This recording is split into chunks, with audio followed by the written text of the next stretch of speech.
Вие не сте станали по-стара, станали по-мъдри просто и затова.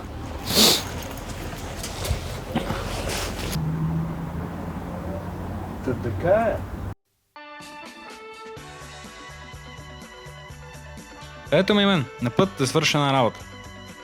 2 спирки преди моята спирка, контрола влезе и ме губиха 40 лева, защото нямах билет. Това обаче изобщо не ме бъркаше, понеже работата, която трябваше да свърша, беше далеч по-важна от тези 40 лева. Сега сигурно искате да разберете точно каква работа трябваше да свърша. Ситуацията е следната. С едно момиче си пращам писма и не получих отговор на последното ми писмо, където трябваше да пише къде и кога да се видим. И на мен не ми остана друга опция, освен да отида до тях. С това момиче не съм се виждал никога на живо, обаче много исках да се видя с нея. Ето ми мен. Вече съм в нейния квартал. Взех едно цвете, любимото й цвете. Не мога да си спомня последния път, когато съм бил толкова развълнуван и притеснен, за да се видя с момиче. Наближавайки квартала абсолютно всеки един човек по улицата ми се струваше, че е тя, че някой, който я познава. Имайте предвид, че съм облечен с костюмът и Самсунга и на гърба ми седи една огромна раница с целия ми багаж. И за черешка на торта имам огромен плюшен Патрик, който спечелих на гарата. Седнал съм пред входа и обиколил съм вече 10 пъти блока и за да съм сигурен, че това е точно нейния вход.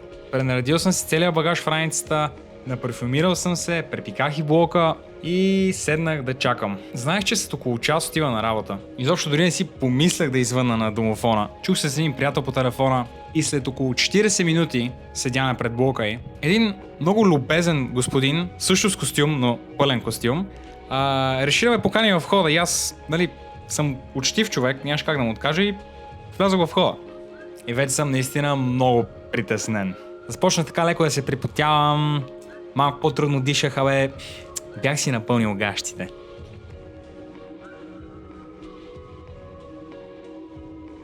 Голям блок беше, с доста хора се разминах и беше много неловко. И след още 30 минути седяне вече вътре в блока, реших, че просто ще се качи на нейния етаж и ще извънна на вратата.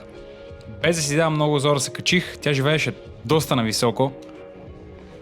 Намерих входната й врата, чух някакво копане вътре и направо вече на страх тотално. Скрих се между етажите и започнах отново да чакам вече като абсолютния крипар.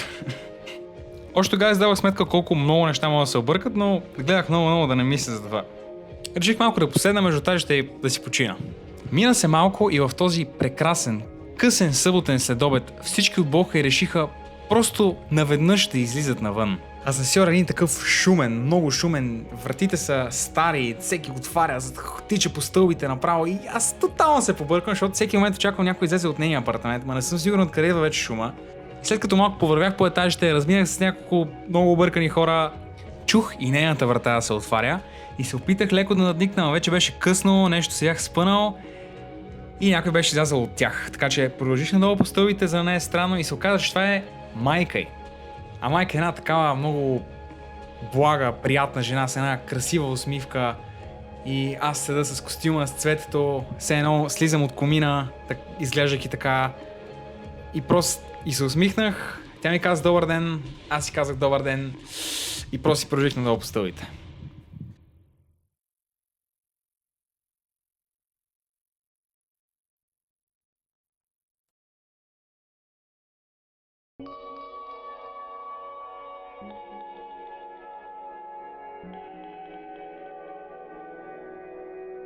Историята естествено не приключва сега. Върнах се обратно нагоре. Хората продължаваха да се изнасят от блока. Малко преди да стигна на нейния етаж ми се стори, че някой отново излиза от нейната врата, вика асансьора, при което аз направо се телепортирам до първия етаж. Асансьора по някакъв начин успява да ме изпревари. И се оказа, че тя не е излязла от главния вход, а от някакъв заден вход, който минава през някакъв лабиринт, през мазата, направо не знам как се оправих. Седа на вратата и гледам как на 20 метра от мене едно момиче с един широк ансунг седи и е супер изнервено от такова, направо говори к някакъв гамен по телефона. Това просто няма как да е моето ангелче. Аз дори не мога да си я представя да се изнервя. Но не съм сигурен, кой знае какво може да е станало. Все пак никога не съм се виждал с това момиче на живо. И сега трябва да направя решението. Ако продължа за да догона, вратата за мен ще се затвори и това просто няма как да е тя. Тя продължаваше много бързо да ходи надолу по баира и аз просто реших да се върна.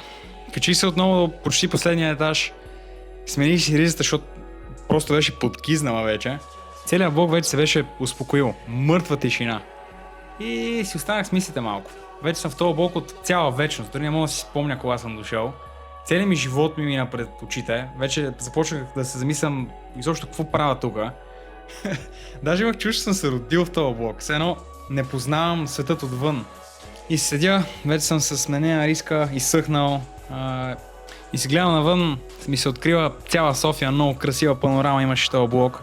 И се ми да чакам, бях се минали повече от 2 часа вече.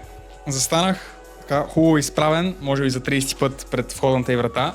Така хубаво с прическата, мулета, вчера съм се постригвал, нали, с цвето в едната ръка.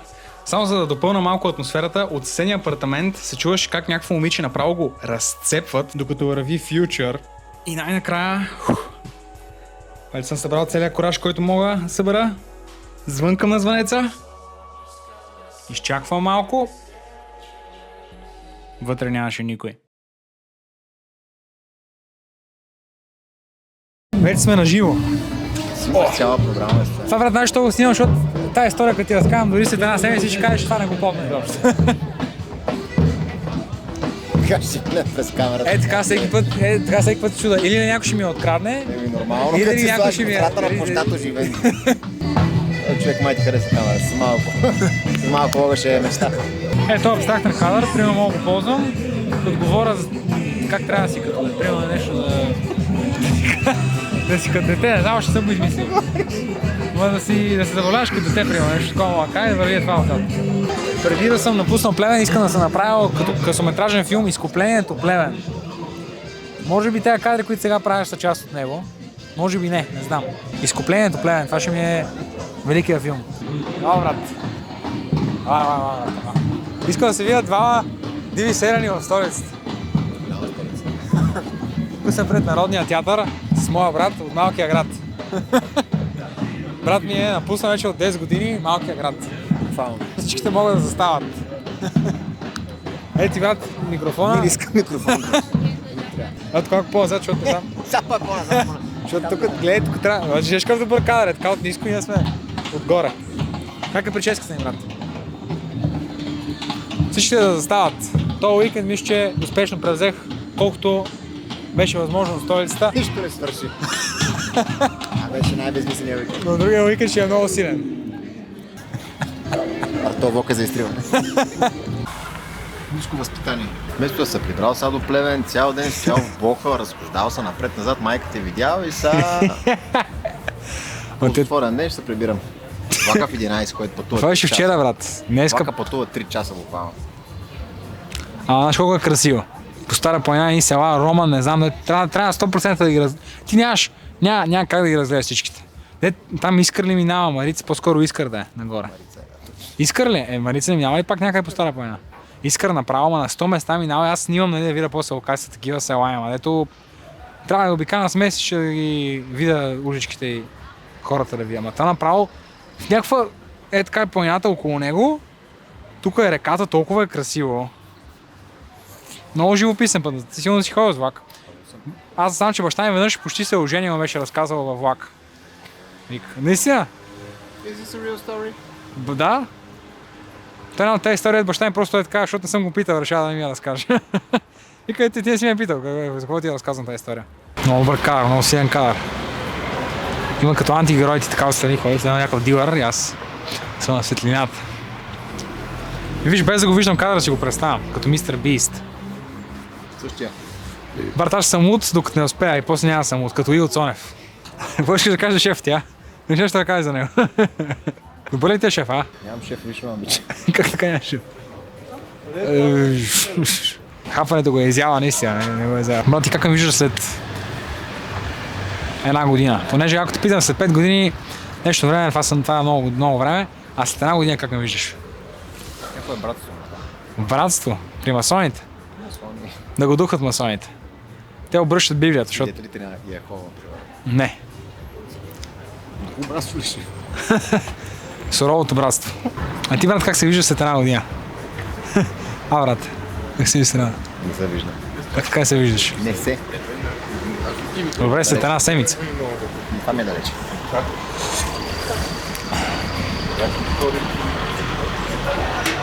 След качването на това видео се виждам изгона на Симона. Търси нова квартира. И от работа съм изгонали навсякъде. Какво друго мога да ти отнема с това Свира видео? на китара на Витош. Аз имах една идея между другото за... Ако, нали, имам време и съм тук просто да фана някой от улицата, му дам 10 лева, дойде с мен до... И да свири, докато аз пея. Ти не мога да пееш. Май имаш много свободно време. Ами да, това е моя... Аз съм дарен с това. За това са работили нашите прадеди, да имам свободно време. Не мога да пиша. 6 поколения на полето са работили по цял ден, 50 часа на ден. По 8 пъти, 9 пъти в седмицата. За да мога сега да се разхождам с костюм и да говоря с кошари.